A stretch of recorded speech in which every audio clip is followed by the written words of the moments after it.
Салам. Ишсиз ишеним өлүк. Элчи Жакыптын бул кескин сөзү бүгүн да актуалдуу. Эгер адам Кудайга ишенем десе, анын сөзү кылган иштери менен далилдениши керек. Машаяк бизди дүйнөнүн жарыгы болууга чакырган. Ал эми жарыкты караңгыда жашыруу мүмкүн эмес.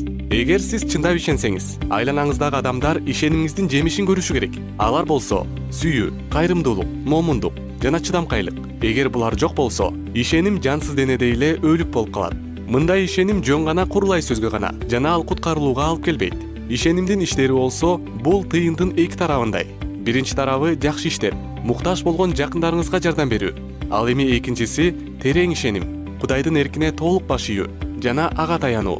Тирүү ишеним бул жөн гана Кудай бар деп билүү эмес. Бул Кудай менен дайыма болгон байланыш. Ыйса Машаяк, эгерде ишенсең Кудайдын улуулугун көрөсүң деген. Чындап эле угарман, Кудай баарыбызга ушундай тирүү жана иш аракеттүү ишенимди насип кылсын. Кудай сиздерге батасын берсин.